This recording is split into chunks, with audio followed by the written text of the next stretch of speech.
Welcome everybody to Pathophysiology Online. I am Professor Kamer. I just wanted to welcome you to the course and give you a little bit of an overview of how to find things and the expectations to help you as you begin this course. Now this is an intensive 8-week course, so there's quite a lot to fit in. You'll want to make sure that you pay attention to the assignments and the schedule each week, and I'll go over how to find those things as we navigate the course here. Right now we're in this Start Here section.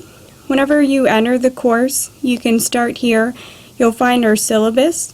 You'll want to review the syllabus. This goes over our whole content outline that we need to cover, as well as information regarding your quizzes and exams, your assignments, and expectations for grades.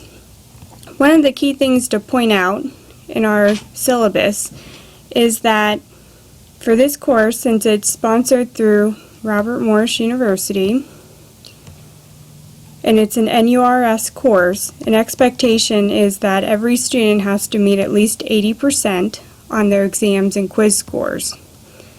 Here's our information for the syllabus. This is all my contact information. If you ever need me, you can also email. Our textbooks. We don't have clinical. Attendance policy is you're expected to log in each week and submit your assignments on time. There's all of our content outline that you can read more closely whenever you have your own time. And here's the exam policy. So we have exams and quizzes for our requirement of 80%. If we look here at the grade distribution for your points, everything with a star goes towards that 80%. So what happens is you calculate this part of your grade first. And if it's above 80%, then we go ahead and add in all these other points. If you don't meet the 80%, then what happens is you get an automatic D or F, depending on your percentage score. So other than your exams and quizzes are open note, open book. They're not timed, but you're only allowed to take them in one attempt. So once you log in, you have to finish it. They're 10 points each, and you can take as much time as you need. Exams, you have an hour to take those, all right, and you have one attempt as well. They are not open note. When you take them, your web browser and everything on your computer will be locked, so you can't access it, so you want to make sure you close any open files and things like that before you begin. Other assignments, each week you have something else due. You'll have a Patho blog, a case study, or a discussion board. Each of these are worth the differing amounts of points, and you can read about the expectations for each of these. All of them are submitted online. Discussion boards had their own separate rubric, where essentially you have to make your initial post by Wednesday, and then respond to your peers by Saturday at 11:59 Eastern Time. Each week you also have study guides due. These study guides are designed to help you prepare for the exams and the quizzes.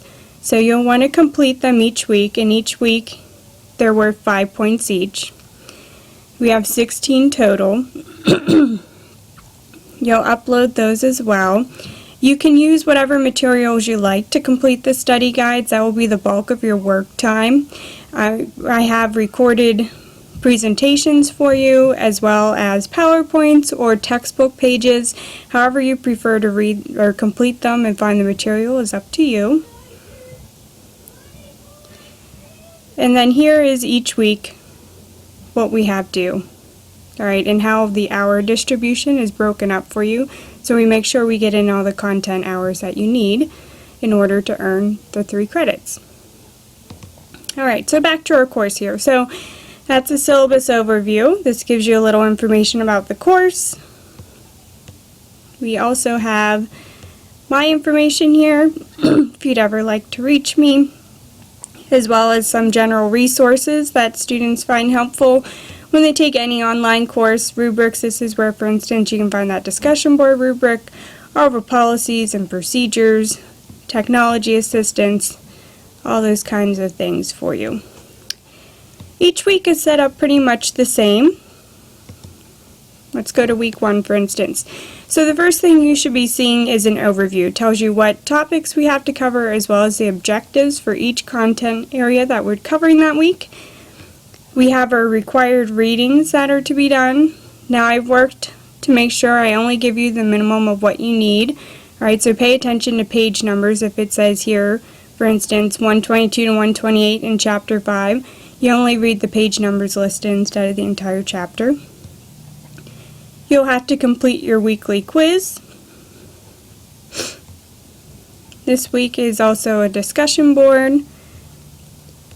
And then you'll find your content folder. So for instance, if we open our first content folder for altered cellular tissue biology, alright, you're going to find a PowerPoint, your study guide, alright, the Dropbox for your study guide, and that's where you submit your completed assignments, and then any video resources that you may want to use.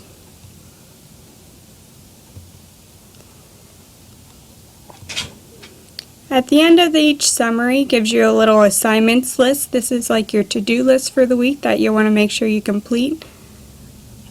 Right, and you'll see there's our second content folder area for week 1. And each week is pretty much the same. You might have a different Dropbox if something else is due that week instead. For instance, this week we have a blog assignment due. Alright, so it's a little different. Directions and assignments are always posted in the course for you to see. As a general rule of thumb, right, all your study guides are going to be due by Thursday at midnight. All your quizzes and other assignments are going to be due by Saturday at midnight. Right, that's so you complete your study guides in time to be able to be prepared to do the rest of the work. Alright, if you ever need to contact me, you can always email me through the send email link in your left-hand navigational menu. You can also call if you need to. We can set up times for conference calls or online chats. Just let me know as the course goes on what you need to. Each week I usually check in by posting an announcement to give you any updates or feedback that we need to, and those go right into your announcement section. You also typically get an email alert as well. If you have any questions along the way, don't hesitate to ask. I look forward to having this course and teaching with you all semester. Take care, and I'll talk to you soon.